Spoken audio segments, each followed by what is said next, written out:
Good evening, everyone. Welcome to the Broadway Quarantine Cabaret, Episode 18. My name is Michael Wallot. I am Fountain Hills Theater's Executive Director. Good evening, everyone. Welcome to the Broadway Quarantine Cabaret. My name is Michael Wallot. I'm Fountain Hills Theater's Executive Director, and welcome to Episode 18. This show began 11 weeks ago as a virtual series where we can give back to all of our supporters with live virtual shows every weekend. This series has featured Fountain Hills Theater staff and longtime performers, as well as many of the Valley's top entertainers, live from their homes. Once a month, we also feature Broadway performers coming to us live from New York City. Now, we don't want you to miss any of our upcoming shows, so please hit that little red subscribe button on YouTube or follow us on our Facebook page. If you missed any of our earlier episodes, you can check them out on YouTube anytime. Follow the bit.ly link listed on all of our posters. We truly want to thank everyone who has watched our shows so far, and a big thanks to those of you who have donated during our shows. If you'd like to support local theater during this shutdown, please go to FHTAZ.org, our website, and click Donate. We truly appreciate your generosity during this shutdown. Now, we want to remind you about our new Broadway drive-in theater show, which opened last weekend, and we sold out all 3 performances. It was a lot of fun. It's taking place just right outside the doors of the Fountain Hills Theater in our parking lot with a mobile stage that we brought in, sponsored by Kern Entertainment, and it's a lot of fun. So we hope you'll come out for our 3 additional dates we've added coming up next week, June 11th, 12th, and 13th. It is a full contactless experience, so please buy your tickets in advance on our website, FHTAZ.org, and you just show your ticket when you arrive. It's 1 ticket per vehicle, and it's only $30. So bring the whole family down. We have a few tickets left for next weekend, and we hope we will see you there.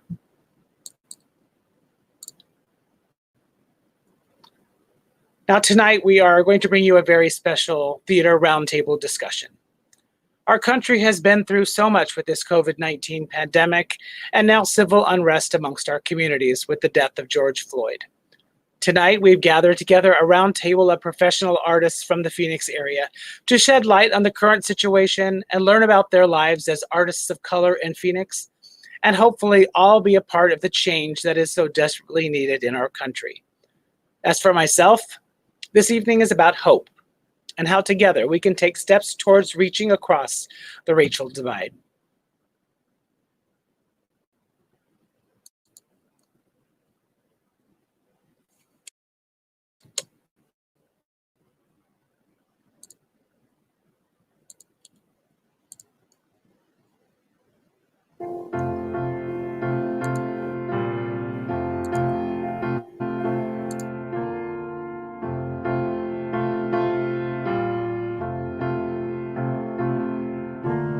Come to sing a song about hope. I'm not inspired much right now, but even so, I came out here to sing a song, so here I go. I guess I think that if I tinker long enough, one might appear. And look, it's here. 1 verse is done. The work's begun. I've come to sing a song about hope. In spite of everything ridiculous and sad, though I'm beyond belief depressed, confused, and mad, I got dressed. I underestimated how much that would take. I didn't break until right now. I sing of hope and don't know how.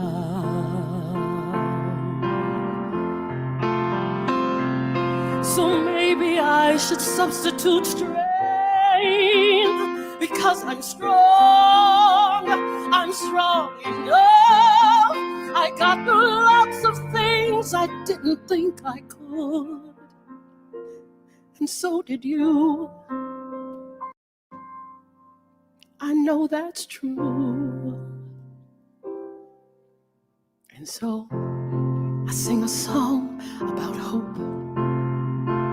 Though I can't guarantee there's something real behind it, I have to try to show my children I can find it. And so today, when life seems crazy and impossible to bear, it must be there. Fear never wins. I sing of hope. See, I said hope.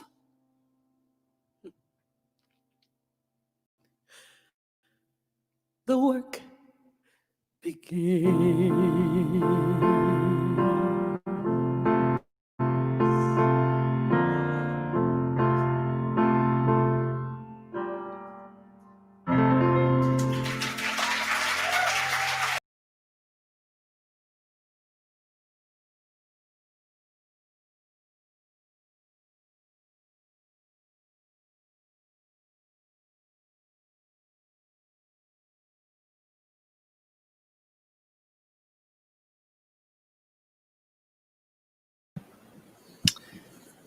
For over 30 years, our first guest has been working in the entertainment industry and is a 3-time Arizona Award winner as well. He's going to be my co-moderator for this evening as we have this roundtable discussion. So please, if you will, welcome to the show, Damon J. Boling. There he is. Thanks, Michael. Hello, everybody. Good evening. Somebody's playing music. Hey. Yeah. A little jazz to get us started. Thank you for that encore. That was my intro music. Okay. Yes. Perfect. Well, welcome. I'm really glad to have you here. We have not met before, but I have heard your name numerous times, and I've seen you on stage, and so we're very grateful to have you here with us. Glad to be here. Thank you for including me in this very important subject. Now, I do believe you have worked out of Fountain Hills Theater before. Is that right? I have actually. I directed there. I've not performed at Fountain Hills, but I've worked with Peter and Noelle separately, and I directed Sunday in the Park with George at Fountain Hills. Oh, wonderful. Well, great. I'm certainly glad to have you here. What are you hoping we're going to accomplish with this roundtable tonight, Damon? You know, I'm really excited to be able to start the conversation and to be included in the dialogue. You know, I think that what is interesting tonight is that we're going to get a perspective about the internal struggles within the theater community. And we're going to hear from my colleagues and my friends and some of the hopes and dreams that we have going forward. But we really want to talk about what's going on right now and how do we go further with the cause and with making art and healing and also showing representation and how do we achieve that and where does it start and what are we doing as artists and what are we doing as communities, and moreover, what are the theater companies doing to showcase and further more visibility and what we can do to champion that. Yeah. What do you say the climate is in the theater world here when it comes to people of color? Well, we have a couple of factors that play into that. You know, we are the 5th largest city in the country, but that doesn't mean we're the 5th largest market. We have a very specific demographic being in Arizona.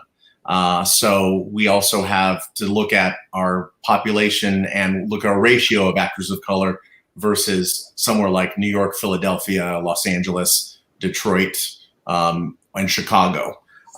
We have to look at what the inclusion rate is and how those theater companies, and we also have a large community theater base where it's all volunteer rather than being hired. So we don't have Title VII, going on in community theater. And that, of course, is an employment law, because this is an employment. It is a voluntary services, but we still want to make sure that representation is in the forefront and on the radar. So. Right. Well, we've got a really wonderful panel of people that we put together for this. I've seen almost everybody in shows in town here, and I'm really honored that everyone's agreed to join us. A big part of putting this together was through a good buddy of mine, Savannah Alfred, who, here she is with her husband. They're joining us. I've been lucky enough to do a couple of shows with them. You guys are muted, I think. There they are. Hey, guys. Hey. So glad to have you here. And thank you so much, Savannah, for helping me put together this panel of distinguished ladies and gentlemen. Absolutely, absolutely. Love to be able to be helped, and we're very excited to be a part of this conversation that I feel like is very much long overdue. And I wish we would have had a platform like this sooner, really. Tell people out there where they might have seen you and Nathan in theaters around town, just so they can kind of associate exactly how they might know you. Definitely. The last thing that I was seen in the Valley would have been Kinky Boots at the Phoenix Theater Company. That was the last thing I did before I went on tour with Child's Play during the Snowy Day. And the last thing that I did would have been, wow, it's been a little bit. I kind of took a little bit of a break in order for me to kind of concentrate on everything that I can get done. But I have also been working on building sets for Arizona Regional Theater when I was working there for a while, and I was performing with them. I believe the last show I did with them was Little Shop of Horrors. There it is.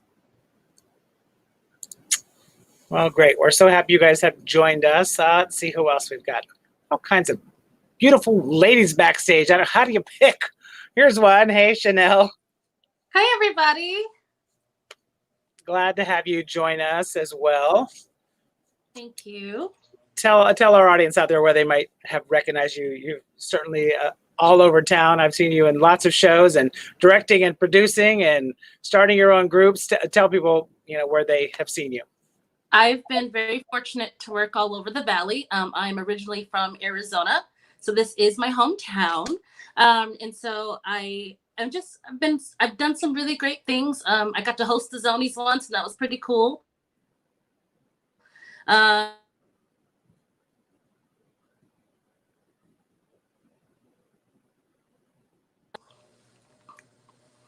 But I just finished doing Cabaret with Arizona Theater Company, and I played Frenchie for them.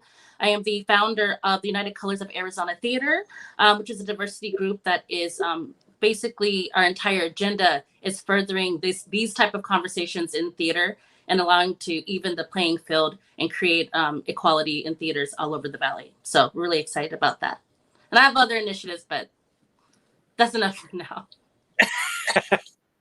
Well, we're certainly glad you have joined us. Let's see. We also have Sonia Rodriguez Wood joining us. Hi, Sonia. Hi. Good. How is everybody? It's nice to be here. Yes. Tell our audience where they might have seen you recently. Well, most recently, they might have seen me at Phoenix Theater in Americano. I was in the ensemble playing a couple of parts in there. And before that, at Arizona Regional Theater, playing Monique and Lucky Stiff. And I just got to play Lady of the Lake, actually out in Peoria at, golly, too many theaters. Theater Works. Theater Works, thank you. Yeah, our artistic director, Peter J. Hill, directed that. Yes, he did. Happened to see that. Yeah, wonderful job. Awesome. Well, we're certainly happy to have your voice added to our roundtable. We also have Anne-Lise and Phoebe Koyabe joining us as well. Hey, ladies. You're on. Yeah, I was really surprised. I'm sorry. All right. So my name's Anne-Lise Koyabe. And some of the shows I've done lately, I was in Americano. I can't say it as well as her, but it's Sonia over at Phoenix Theater. I did Sound of Music there this past holiday season. And before that, I've done a couple shows with Hale Center Theater, Arizona Broadway Theater, and worked with Mesa Encore Theater. So yeah, a little bit here and there, all over the valley. Yeah, I'm Phoebe Koyabe. I'm her sister. Most probably, I did a lot of youth theater around the valley. I did a couple shows with Hale. And these most probably, if you have seen me, was at Gamage or on Broadway in Deer and Hansen. Wonderful. We're glad to have you both join us as well. And we have the lovely Racquel McKenzie as well joining us. Hey, Racquel. Hi. A supermodel, Racquel McKenzie. I should have said she just came from a photo shoot. She is done up and looking beautiful. Thank you. Tell the audience where they might know you from, Racquel. So I just finished the rep with Southwest Shakespeare Company. We just did Midsummer and an all-female version of Richard II, which was amazing to have that. I don't know if that's been done ever. So that was really cool. I've worked with them a few times. I did The Cake with Stray Cat Theaters. You probably saw me at that. There's a digital billboard in downtown for Desert Financial. So if you go down there, you'll see it scrolling a lot of pictures of me with some ambersands, very excited about checking accounts. So check that one out. I have seen you in my email, as a matter of fact. Have you? Okay. I was People like, have shown me their emails and their Instagram and like their accounts and like, is this you? And I'm like, yeah. let's collect that paycheck. Mm-hmm. Right. Well, it's great to have you all with us. We look forward to chatting with all of you. Damon, how do you think we should start this discussion off? For my audience out there, how I'm coming at this is that first of all, I want to give a voice to the people of color who are in my life and who are in the business here and hear what their experience is. We've all been kind of experiencing what's going on in the news and in our town and down the street from all of us. And so I thought it was time for a platform for this kind of discussion to take place and of course talk about how it affects the theater community in town here, which of course is of interest to our viewers out there. But I'm looking to this group to give us a little insight into what it's like to be a person of color in the business here and, in the world in general as well. Yeah, definitely. I'd like to ask, our panel as well, what the experience has been, good and, if there have been challenges. Have you ever experienced any racial stereotypes? Have you ever been in a production or an experience where you have been unfortunately have experienced racism or microaggressions in any cast or by a director or by a fellow cast member? Has that happened to you? If I can chime in, that it's funny because some people think when they think of racism, they think of just that blatant, like you have to wear like a white hood and that makes you racist. But what you don't realize that it's so knit into the fabric of our society that microaggressions are actually the newest form. So things of when a company hires Black actors and then they need everyone to know like they're diverse and here are these Black actors. I was hired by a theater company and I still would work with them because I think what they were trying to do was good, but it was not done in the right way. And so they kept putting the few of us in front of the camera for every promotional event, for every talk back, for everything. It was our faces and our faces. And I was like, this is the first time you've ever hired me, the first time. So the fact that, or I think any of us, and so the fact that you wanted to parade our faces so proudly, like, look what we're doing, and then to have yet to have rehired any of us is a form of a microaggression. You're saying, look at us, so we're progressive, we look at all these colors. But then the show's over and those colors disappear and it's back to business as usual. And it makes you feel so used, so little, that all you have to offer is your skin color. It's a terrible feeling. Definitely. Anyone else? Yes, Savannah. Yes, definitely kind of to really piggyback off of that.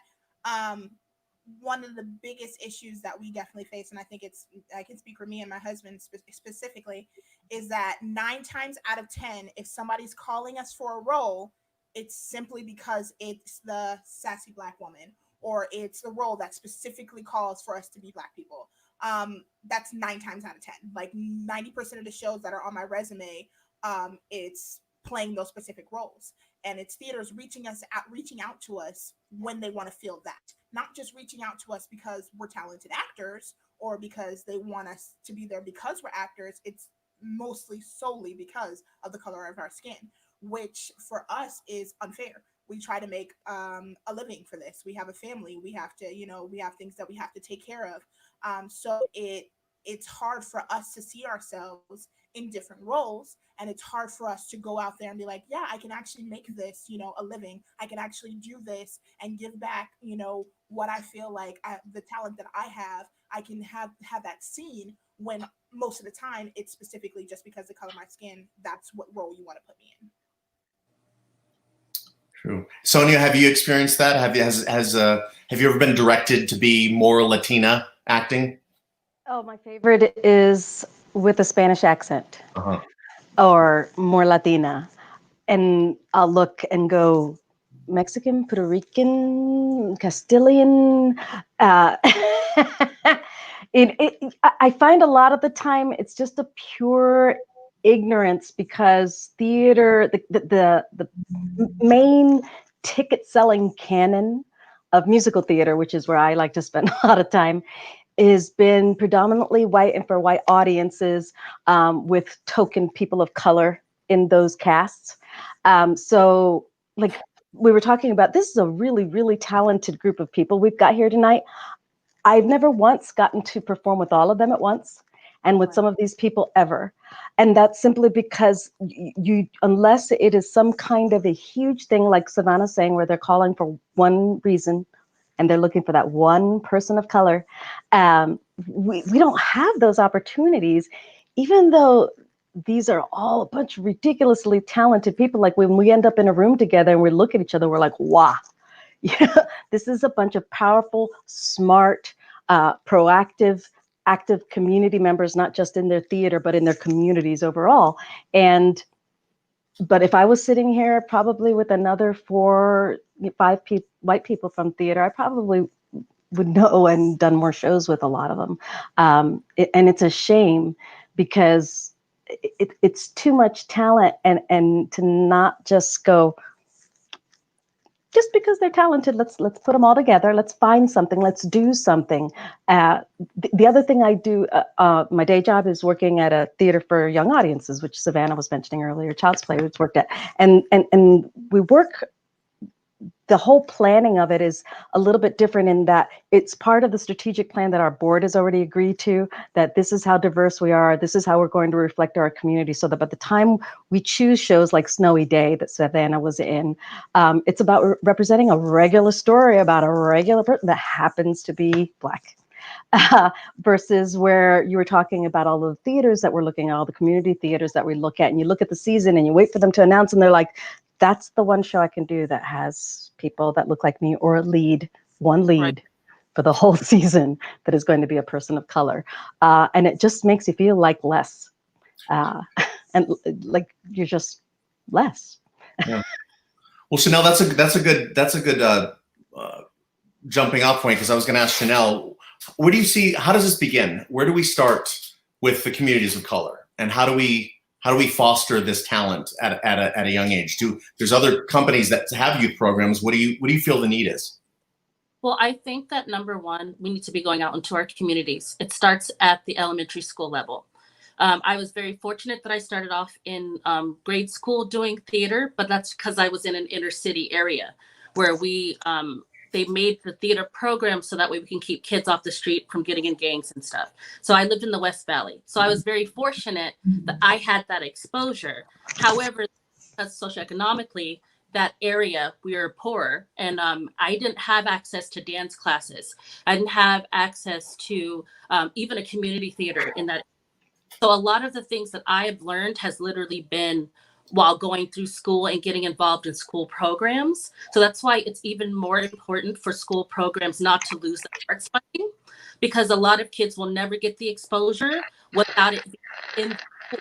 So then if it's not in the school, now we have to go to theaters. This is the responsibility of the professional houses as well as the as well as the community theaters. They must create programs for children that encourage children of color to be a part of them.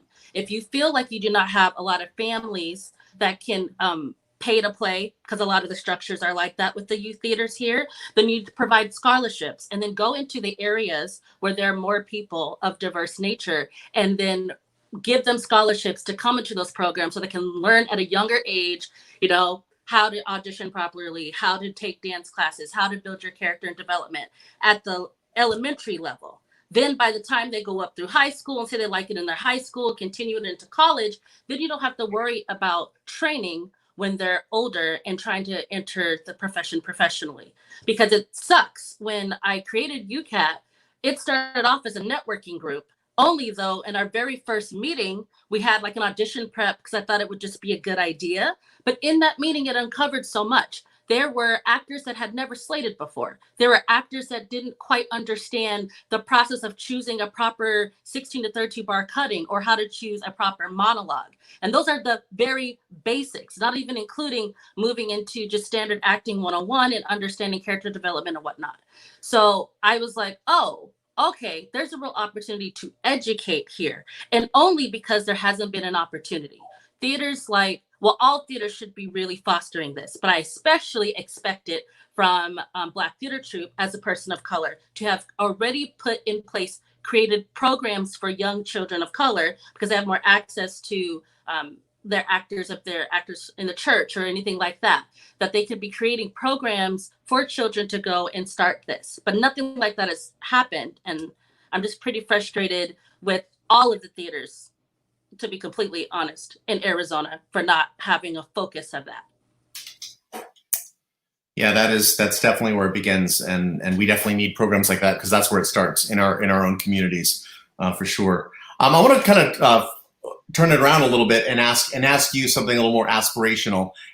Have you? It's in two parts. Have any of you been cast in a role that was not originated by a person of color, in a principal role that originally was not originated by a person of color? And if so, what? I was. My first show in college was actually The Crucible, and I assumed, because at this point I just was aware that I would get Tituba, who was the slave. I'm also from the Caribbean, so I figured, hey, if they want me, that's a sure in. And I ended up getting cast as Abigail, who is a lead that is in the movies, and every show, every play I've ever seen is always played by a white woman. I was baffled. I thought it was a mistake. I'm going to be honest. I thought it was a mistake, especially because I was new. I was a freshman, and to see the older actors that were white women that had also gone for this role look at me as if, how did you get here, and how did you get this role? And I remember the feeling of because I'm also an immigrant. Did I say that? Sorry. I get a little flustered and I get emotional because I've always was taught, you have to be better, you have to be smarter, you have to work harder. You don't have to make yourself proud. You have to make all of the Jamaicans in the world proud, all of the Black people, all of the women, all of the immigrants. You have to make all of them proud. And when I got that role, I was like, okay, I can't fumble this. It's a small ball, but I was like, I can't fumble this ball because all of the ancestors are depending on me to show them that, look, I know I'm a Black girl, but it's okay. You're still going to feel the same emotion. I'm going to show you that I deserve to be here.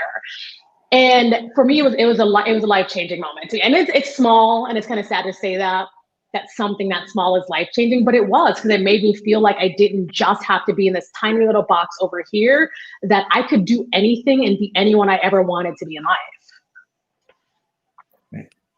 Jenelle, did you? Oh, sorry, you're snapping. Sorry. Even snaps. All right. Well, I'll give snaps for that too. I'll chime in for a second on that. I have made it a point in my career to do that, and if I didn't have mentors like Norm Lewis and Jerry Dixon and Brian Stokes Mitchell, if they didn't kick down the doors for me to play the roles that I basically mimicked their their dossier here in Arizona. I was, but that being said, we are the 5th largest city in the country, and for me to be the only actor to have the Sondheim pedigree that I have is not awesome. That there should be 10 of me.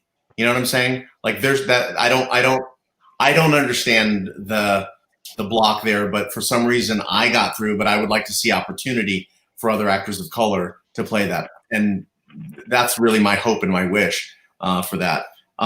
What are your dream roles? I know personally for me, one of my dream roles is Dorothy in The Wizard of Oz, and it sucked, especially growing up. Whenever I would say that, people would be like, "What's one of your dream roles?" And I'd be like, "Dorothy in The Wizard of Oz," and they'd always go, "Oh, you'd make a great Dorothy in The Wiz." And I'd go, "No, but I mean Dorothy in The Wizard of Oz." And they were like, "Yeah, you'd be so great in The Wiz." And it was so frustrating because it was just being told as like a small child, really, no, you can only do the black stuff. Like that's what you're meant for. And it definitely changed my outlook on the kind of roles I could get and the kind of roles I even tried to get because it felt pointless at some point trying to go in for Dorothy's in The Wizard of Oz.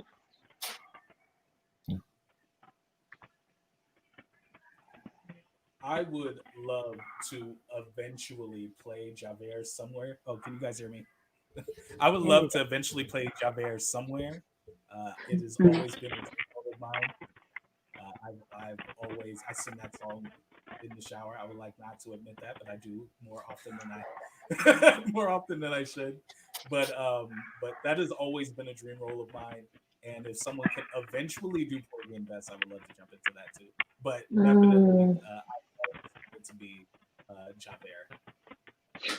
Cool.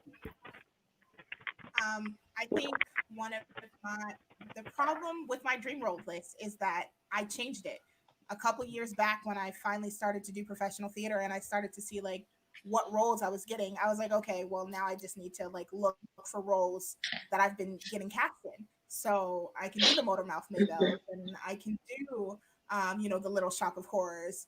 And I started like looking at my list. I was going through and like trying to like see, okay, what things should I put in my book?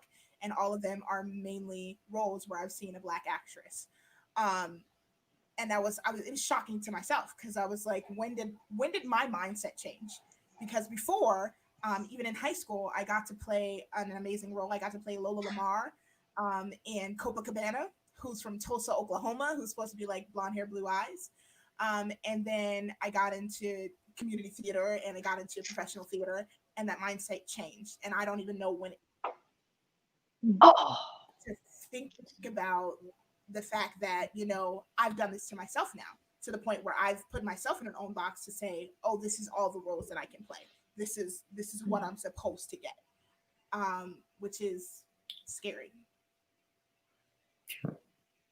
Jenelle?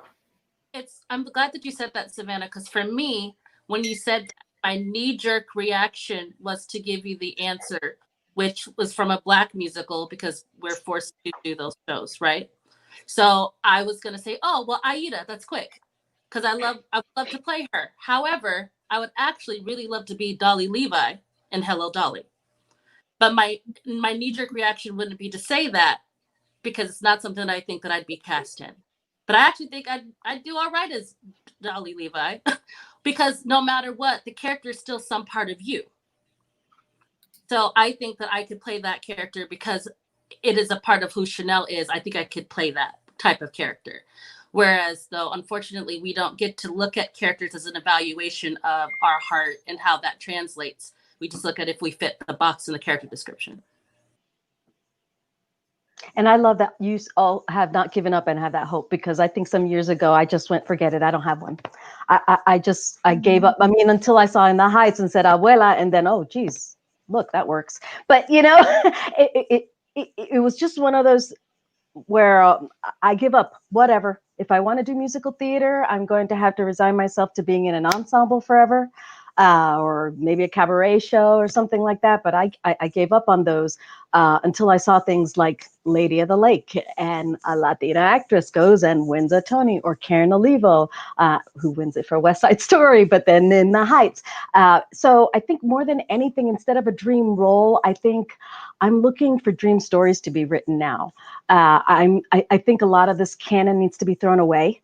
I think there are a lot of the shows that shouldn't be done anymore, simply because they just have some very problematic themes, very problematic token characters that are racist. I can't believe Thoroughly Modern Millie still gets done. You know, and I get rewriting it and trying to fix it. And you know what? But if the story's that bad, we just need new stories, which is a lot easier said than done. You know, I think if all 6 of us had community theaters spread around all over the valley, we could probably do something like that, where we could do some shows we wanted to do and then work with local playwrights. But again, at helping actors be able to have that extra training and everything, I'd love to see them to be able to have the opportunities to learn to write when they're really young, and theaters to give them those opportunities, youth theaters and community theaters, to start presenting some of that work. I think the greatest thing that's come out of this coronavirus shutdown and us being able to work in platforms like this is that a lot more readings are getting done, and a lot more playwrights are getting their work out there and read and seen, and actors are getting the opportunity no matter where they are. They don't need a costume, they don't need makeup, to just be reading parts. And I think that's important. And I think we need to keep doing that. And I think we need people that are going to be able to support those kinds of goals. So I think that's the one thing that we're looking for from theater communities. We'd love to see them say, okay, our patrons have been paying for this for 100 years, 200 years. Well, now that coronavirus is hit and we've got to open our theaters in different ways and look at our audiences in different ways, maybe we should start looking at the way we plan our seasons in different ways, and the way we ask playwrights and we go looking for royalties. I mean, look at how much better all these theaters that shut down had to try and figure out how to have royalties for anything that they had videotaped to be able to put out there. If they had owned that and had in-house writers, they could have just put it out there.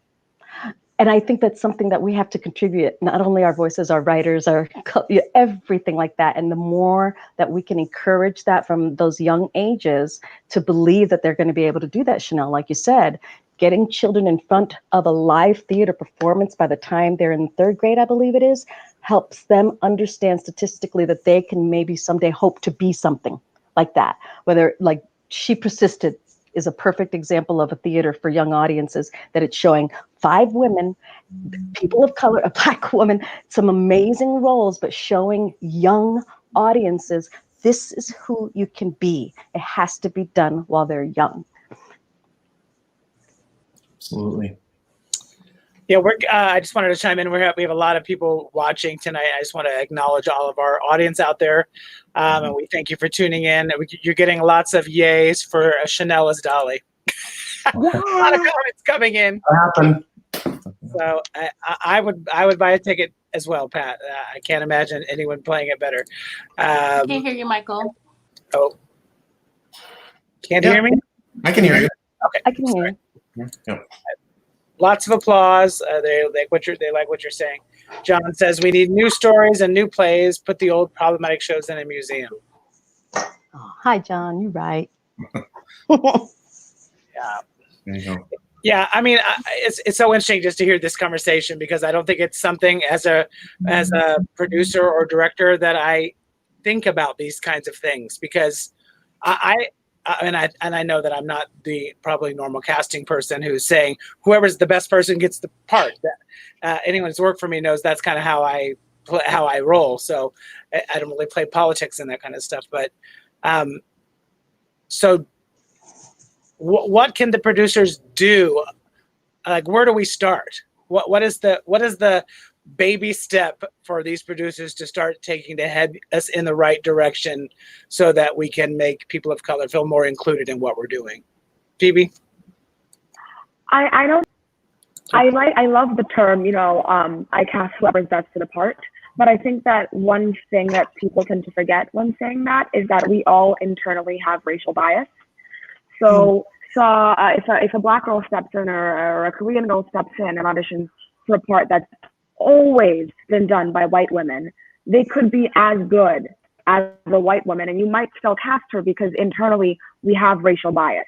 And I think that there has to be a conscious decision, and not to like say we're going to cast a Black person in this part, but we're going to look for Black people to play this part. We're going to look for Latino people. We're going to look for Asian people to play this part, because there has to be an internal choice to do it, or you're always going to lean the way it's always been done.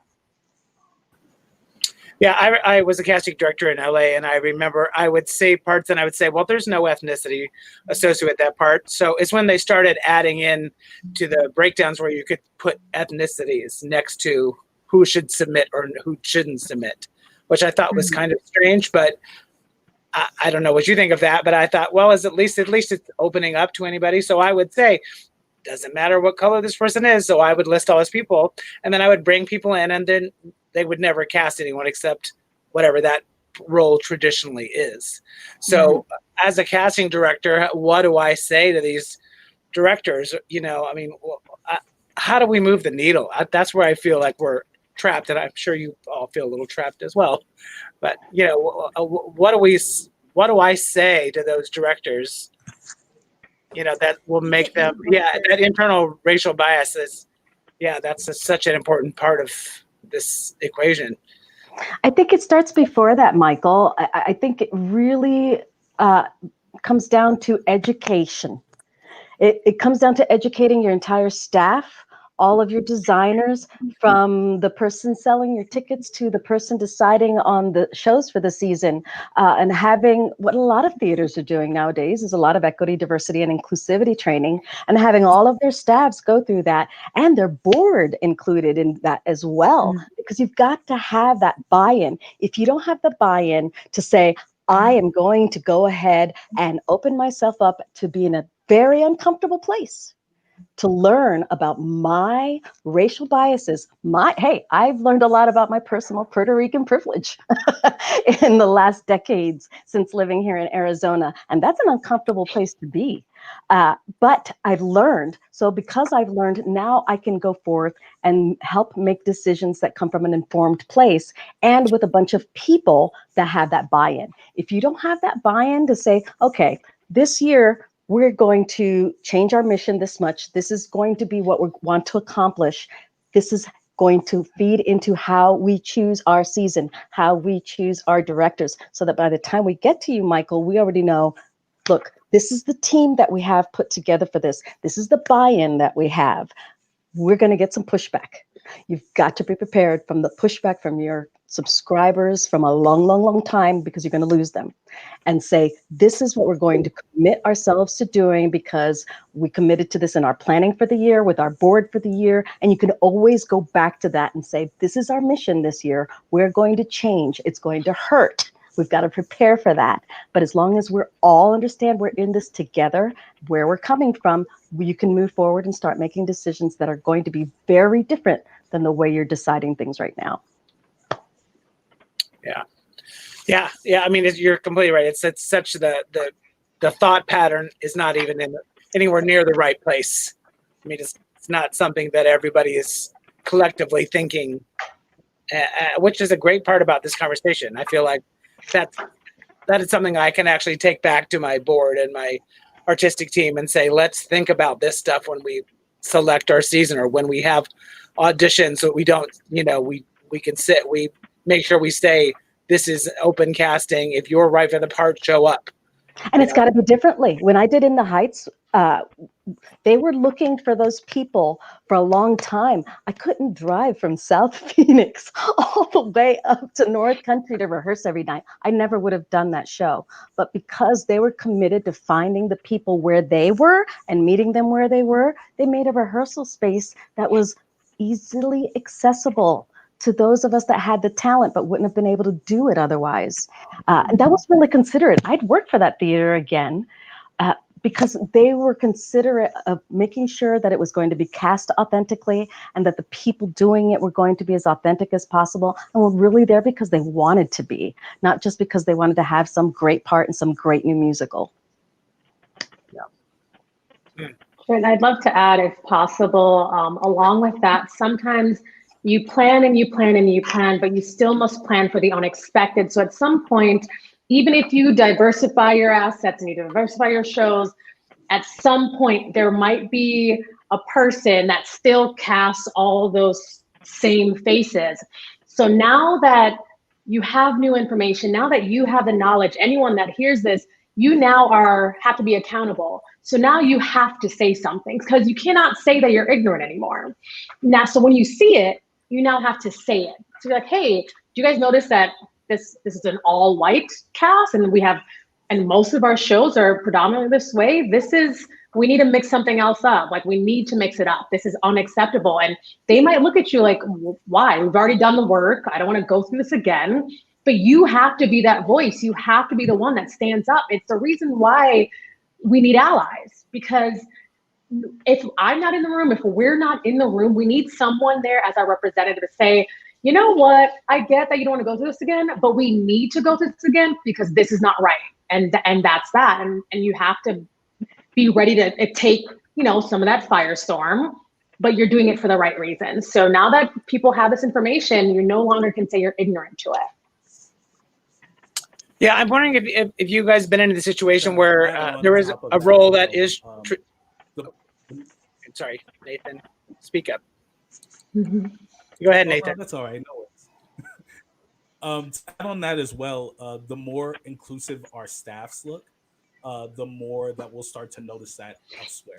I haven't worked in a lot of theaters. However, when I was working in different shops around the valley, I was looking and I kind of asked myself, how many people that look like me also run a scene shop? Well, how many people that look like me are also lighting designers? How many people that look like me are also in different positions in these other theaters? As we move forward with this, we should be kind of reaching out to try to see who else we can put in these positions, so that way we can see that inclusivity. Because not only should we be grooming young individuals to become actors on stage, but we should also be grooming those individuals to also want to be backstage and be a part of all parts of production. If we start to do that, then we'll really start to bring about the change that we want. Yeah, I mean, I'm wondering if you guys have experienced being in a show where a role is traditionally Black or Latino actor, and they cast a white person in that role. What have you been in shows like that, and how do you change that? I mean, what do you say? I did a production where we had two roles that are usually done by people of color that were instead performed by white people.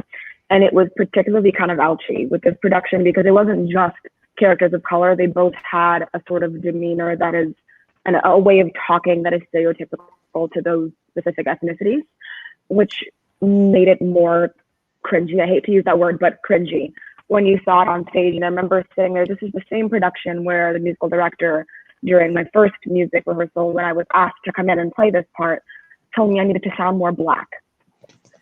So at the end, seeing all of that on stage, it just felt like, me included, three people trying really hard to play people they're not. And it didn't benefit anyone. It didn't benefit the audience. It didn't benefit the people playing the parts. And if anything, I know for at least one of them, it's something they try to hide completely that they've ever done, because it is just straight out offensive. It is offensive. And I really couldn't say anything at the time because I was 15 and I was like, oh, well, this is life. But now it makes me angry. Like I look back and I see where some of these people are now, and it makes me angry. I was in a production of Sister Act not too long ago where the Eddie that they cast wasn't a person of color. And they had the opportunity to cast someone in that position that would have been of color, but they didn't take that opportunity. And it bothered me. Now, of course, the person that played Eddie is a good friend of mine. However, it bothered me because, it was already a small amount of POCs in that cast, and to take away another opportunity was kind of hurtful, and it was extremely irritating to have a situation like that. Yeah, I mean, I haven't been. Actually, I have. A very long time ago, I was in a show where a white person played the role of a person of color. At the time, I guess it didn't really strike me as being offensive because I was less educated, I will say. But I have lost out. I mean, not gotten the part that is usually played by a person of color, and the person who did get the part was a white actress. And I think it's especially kind of hurtful in those situations because there's so much. I mean, I've heard, people say, well, of course you're going to get that part.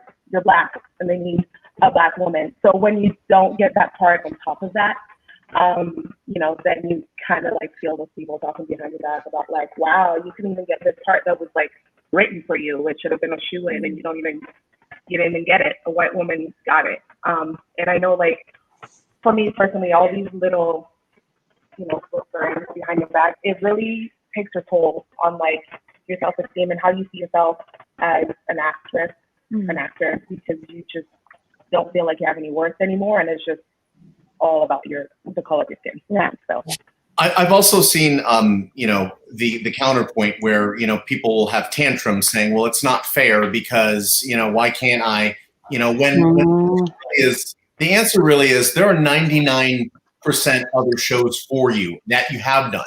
And the fact that people of color have not had the opportunity to be in musical theater and had the opportunity for the education to have gone to great institutions like Carnegie Mellon and Cincinnati or Michigan, and they turn out these Broadway triple threats. That didn't happen until the 90s. So we're late in the game as far as like our opportunity goes because we haven't had those things. So when I see things other than educational theater, I think that's off limits. I think the babies are allowed to explore and be in a lot of things. But when I go to a community theater and I see a white actor playing Effie in Dreamgirls, that's ridiculous. Like, stop it. Like, do better. Jenelle. And the reverse of that too. So yes, shame on the theaters for not making it, their casting practices being appropriate. But shame on the actor that it was okay to go audition for that, knowing that they were not of the right ethnicity for it, and then feeling comfortable. That's the problem. See, don't get me wrong, the theater shouldn't do it. Absolutely not. But the theater wouldn't even have the option to do it if the person didn't walk into the audition room in the first place. So know your place. And I don't mean to sound rude, but I think we just have to keep it 100. I know what I can and cannot play. Not even just based on being a Black woman, just my actual type, what my vocal type is, what my body type is. I understand that I fit certain roles that are better for me. So I don't understand why non-POC do not view that in the same way. I am so sick of seeing Maria in West Side Story. Oh my God. No, for real. I'm over people playing in King and I saw at Arizona Broadway Theater Company a red-headed white woman put on slanted eye makeup and play an Asian person of Asian descent. When is that okay? And why are these people not going into the rooms and to begin with? Don't even give them the option to cast you.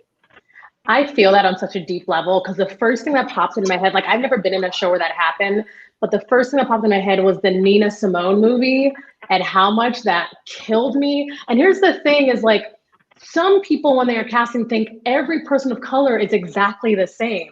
And so so it happens in Hollywood too. It's not just community theater, professional theater, it's in Hollywood. And they cast someone who also does not, at least at that time, identify as Black to begin with, in a role of someone who was so outwardly Black and for the Black movement and Black liberation, and then to put a wig on her and to darken her skin and to whiten her. No, I'm sorry. No, don't apologize. It hurts me to my core to know that even the roles that are meant for girls like me with our big noses and our big lips and that were called ugly growing up, that I can't even get those roles because they're still going to give it to someone who looks more pleasing with like, finer hair and lighter skin, and we'll just darken her up to fit this role. It's so offensive. And it's not, especially with someone like that, like she should have said no to that role out of mere respect. And I think anyone going for a role, knowing good and well that they're not that ethnicity, should not go for that role, especially if you have to change your features to do it. And there's not a lot of opportunity and roles written for us anyway, right now. Right. Until, like Sonia said, until we start creating our own content and start creating that catalog. But right now, there's only so many things. And when we hear, well, oh, that's not fair. Well, you're right. You're right. It's not fair. I get it. Trust me, story of my life. It's not fair. So. Well, and educate yourself. Yeah. There is no reason. Google search. Don't ask me. Don't ask Anne-Lise, Phoebe, or Savannah, Nathan, Rachel. Oh, come on, and Jenelle. Don't bring us into the rooms and tell us to fix it and ask us what to do. And what do you want from us? We're tired. We are so damn tired.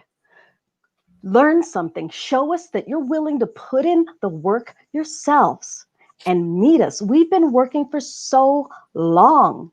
Can I just tell you the one role I've gotten that wasn't that was supposed to be wasn't supposed to be for a Latina? It was Adelaide in Guys and Dolls. Mm-hmm. Terrified to play this poor little ditzy white girl. I was terrified. I shouldn't have been, but because I knew every single person in that audience was expecting that perfect little white blonde girl, and some of them were going to be upset. But you know what? A little Puerto Rican girl came up to me after a show one day and she said, I'm going to go audition for it at my school because I saw you doing it. And that's what we've got to be able to do. That's why, for the next generation, to fix all of this so that nobody's got to ask why anymore. And to that effect as well, stop just calling us for just the Black roles. If you feel that we're talented enough to play that Black role, then call us for the other roles. If you really want to start it and to really move forward, and so that we can have these children that look up to us and say, I can do it because I saw somebody that looks like me can do it as well, then call us for the other roles. You have no problem reaching out to us when you're doing the ragtime, when you're doing the hairsprays, when you're doing all these that call for PLCs. Well, then we're not just PLC. Yes, we are Black, but that is not the only thing that we are. We are people that are talented. We are people that work our behinds off to do everything for this community. And this community should be able to do that for us. Yes. And expect backlash. And I want to thank those companies who are in the now and casting in the now for thinking that way. Because I've been very fortunate that I've had artistic directors like Mary Beth Reeves at Desert Foothills. And Jeff Davey and God rest her, Debbie, who gave me Sweeney Todd, who gave me Bobby and Company, who gave me The Baker and Into the Woods, that I could be on the forefront of it. It didn't matter because I was me who got it. So I have to thank them. Jenelle. And proof that you can always shift, right? Arizona Theater Company, before we're not hiring even locals. And as recent as 3 years ago, and not really making a focus on that. But now, with the change of the artistic staff, now they have made a commitment to not only casting locally, but also casting diversely. Cabaret was never on my radar, ever. I would have never thought, as a big Black woman, that I would be cast in a show like that.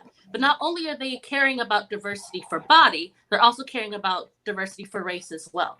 And it didn't take a lot. It took one artist director coming in and shaking stuff up and proving it, backing it up. The season is reflecting the mission statement. And so I just feel like we need to continue with the theaters that are taking a stance. I've worked at Phoenix Theater for the last 10 years. I am so grateful that their programming has shifted dramatically in the last 10 years, from one show or two with ethnic representation to now more. So or if not more shows that are specifically for PLC, then more PLC being throughout their entire season. And those are the things that we have to see to keep growing and moving forward. And I'm also grateful to Fountain Hills. I do want to give them a shout out. Yes. My Solo Broadway, which was created in 2009 because theaters were not checking for Black people in theater. And they said, oh, we didn't think that any Black people existed. So me and my brother created it to say, yes, we do. It was only 2 theaters that gave us our shot. That was Mesa Encore Theater and that was Fountain Hills Theater. They brought us in to perform our show for their audiences and asked us back repeatedly. So much, in fact, that we won a Sonia Award for our show that we performed at Fountain Hills. They have always been on the forward end of wanting to move stuff forward. I remember Peter Hill being like, we're trying to put this on, always doing a call out into the community, looking for actors of color. And I just want to give that shout out because I appreciate it. Yeah, thank you. Yeah, Peter has said it's always been a battle at Fountain Hills. If there's even a role for one person of color that he can't get someone there. He can't find someone. So I'm sure if that's happening there, that's happening other places, and people start to just not think about it, which is maybe how we've gotten to where we are. There's not always, although it's hard to get people to come to Fountain Hills because it's in Fountain Hills. So we'll take that. It's not that far. You can get there.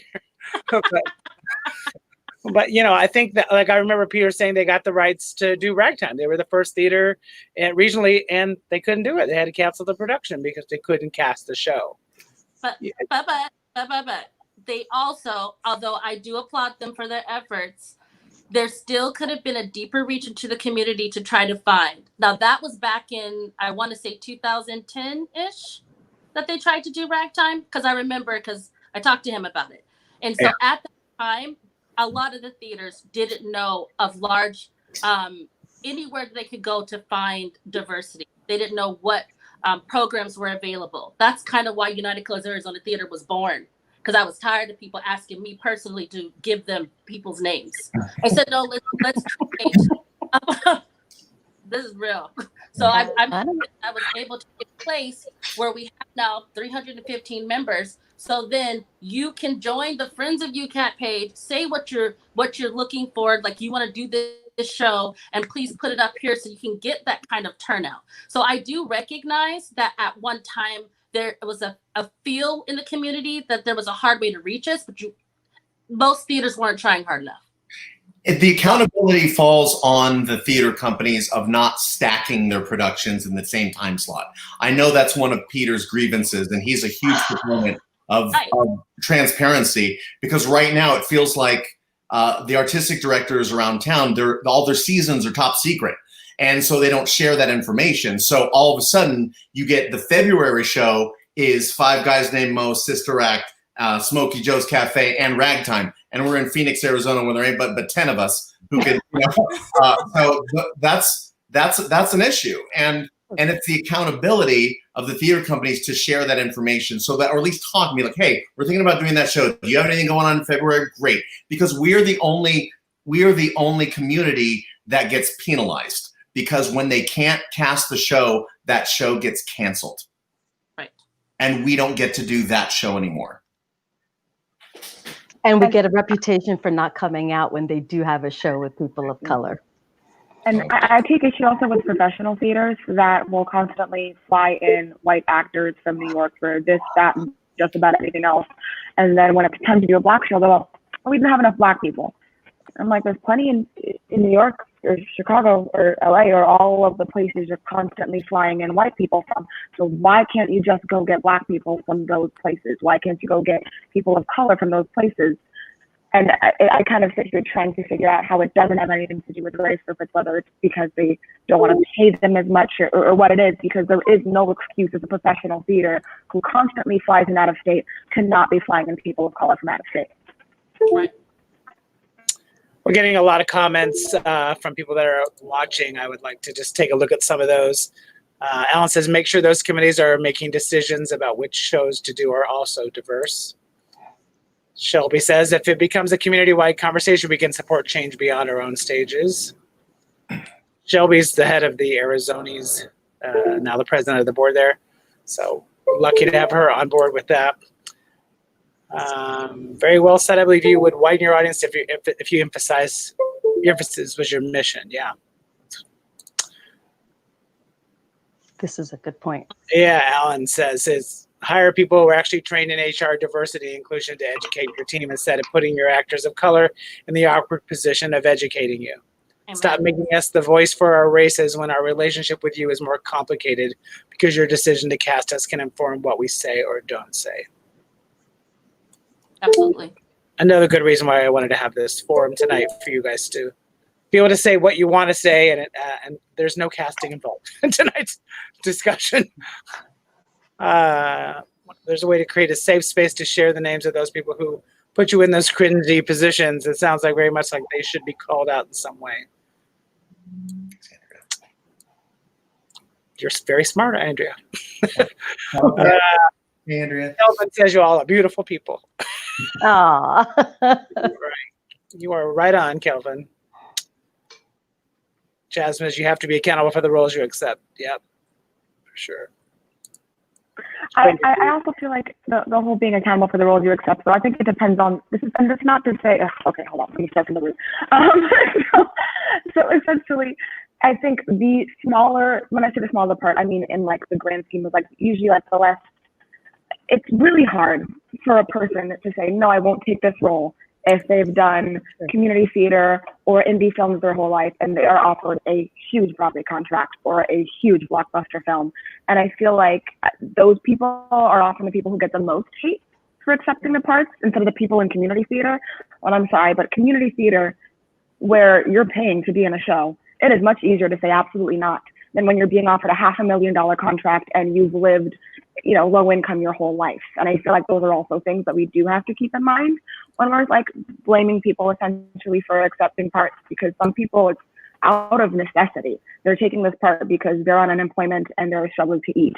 And just because they're white doesn't change the fact that they still need income in some way, or they need a big break in some way. And even though I have specific respect to the people who refuse the parts anyways, if someone turns down a contract, we're never going to find out. So I just feel like that's something to keep in mind as well. Excellent point.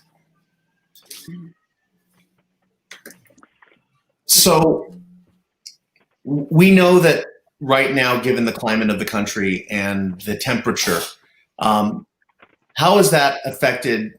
And we've touched on it a little bit, but how is that affected within the industry of theater as racism as an inherent trait?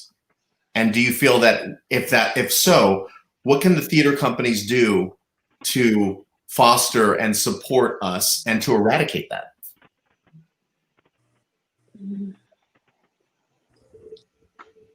I think that, oh, sorry. I think that we said it. I said before that it's important for education, point, period. So it just depends on who's in front of the table and who's behind the scenes and who is hiring our actors and who's willing to go through the training to make sure that they are really knowledgeable about what's going on. Also, if you can hire a fight captain, you can hire a diversity consultant. It's the same in terms of what is needed for your theater, for a like show to be successful. If you hire a dramaturge, why can't you hire someone that can help you with cultural sensitivity? I just don't think it's that difficult. Or just have someone on your staff that can help you with that. So it is education. And we've already said that before, but just making sure we drive that even further. That's the best way to fix that. Yeah, we were talking earlier, and like you said, about using theater to educate as well. Educate your cast and educate the audience. So if you're going to do hair script, make sure that, you know, you take some time during rehearsal to kind of go over what the show actually means, not just like who it's fun, they're dancing and, you know, Tracy saves the day, but like, what does it actually mean? What are we actually saying? What do we want the audience to remember from this? And if you are putting on a show like that, then maybe having some talkbacks after the show and educating your audience even further than just showing them a fun show. Because I feel like what ends up happening a lot of times when these shows are done, the audience kind of walks away thinking, Oh, good. I feel like a good person now because I don't do what the characters on stage do. I didn't call someone the N-word. I don't. So, yeah. I don't beat people down. So I'm a good person instead of actually taking away and taking anything from it. So just like you said, more education. And I think also just taking the time to protect your actors. And if you have an experience or you see that they're having an experience from your patrons or from even somebody in the cast or somebody on your production team, stop being silent about it. Stop making it okay. If something is making that person or your actor uncomfortable, you need to do something about it. Don't sweep it under the rug. Say, oh, well, it's just, this. No, make it stop. Be bigger than, this movement. Be bigger than just saying hashtag Black Lives Matter and actually take action into moving towards that inclusivity. No, this is what we need to do. We need to protect the people that you're asking to come and work for you.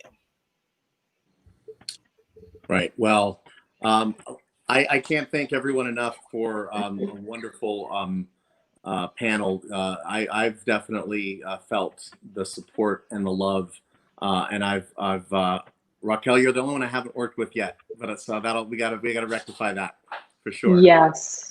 But I've definitely worked with everybody on this panel. I have to say that, and after meeting you tonight, I definitely love and respect you. And I love and respect my brothers and sisters on this panel as well. So, Michael, with that, were there any closing remarks that you would like to say?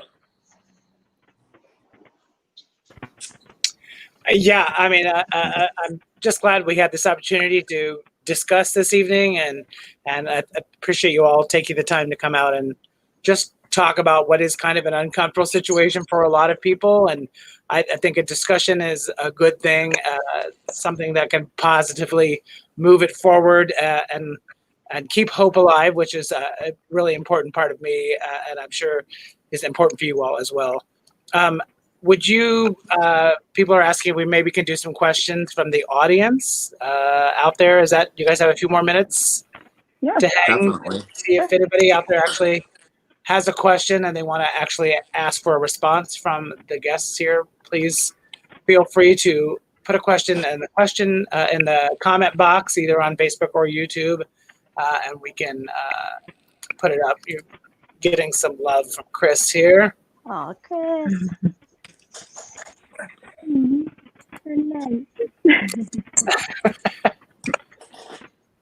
Everybody is saying thankful, so I'm glad this was a good idea. I thought it was, and Savannah, again, thank you so much for helping me put it together. Now I feel bad that I call you whenever I need help finding it. I'm calling you out too. I love you, friends. I know. I'm calling you out too. We all gotta make mistakes. We all make mistakes, but this is what it takes to be better, and we're gonna do better after this, and it's gonna be amazing. And now you know some more. Now I know of us. 3 or 4 persons of You color. do? So I'm taking your phone number out of my phone. I don't need you. Progress. I'm moving. Oh, good Lord.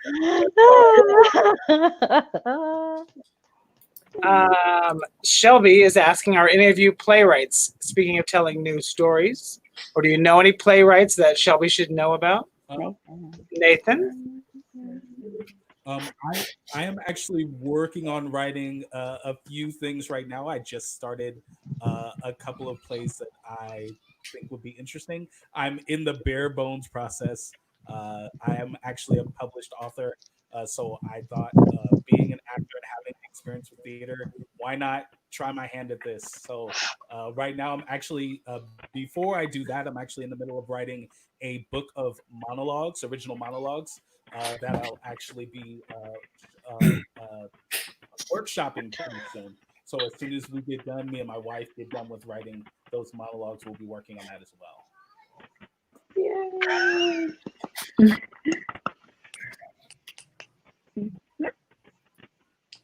And I think that we all could be really great storytellers if we just try, right? So I want to encourage everyone that is a person of color, if you have a story that you've ever wanted to tell. I've recently been encouraged a lot to start putting paper to pen. And it's something that I didn't think that I could do before. But then when you think back on your experiences and the life that you've lived, you're like, oh, maybe I can just talk about that and then see where it goes. So challenge yourself. You may have written the next best musical we're about to put up in town. I actually, oh, sorry. Go ahead. Go ahead. I actually write poetry, so I'm a performance poet. I do a lot of slam poetry. I've taught. I get booked for featured events. I do have a book of poetry that I just self-published actually this year. So I'm not a playwright, but if you guys know Shangay for Colored Girls is one of her things. Sassafras. Oh, I can't remember the other rest of the titles, but she does these like poem plays, and so she's kind of my inspiration. If I were to write anything of play substance, I would probably do something like that, because I've been writing poetry for years and I'd love to put together like a poem play. So yeah. Yes. Just call me Sean Gay.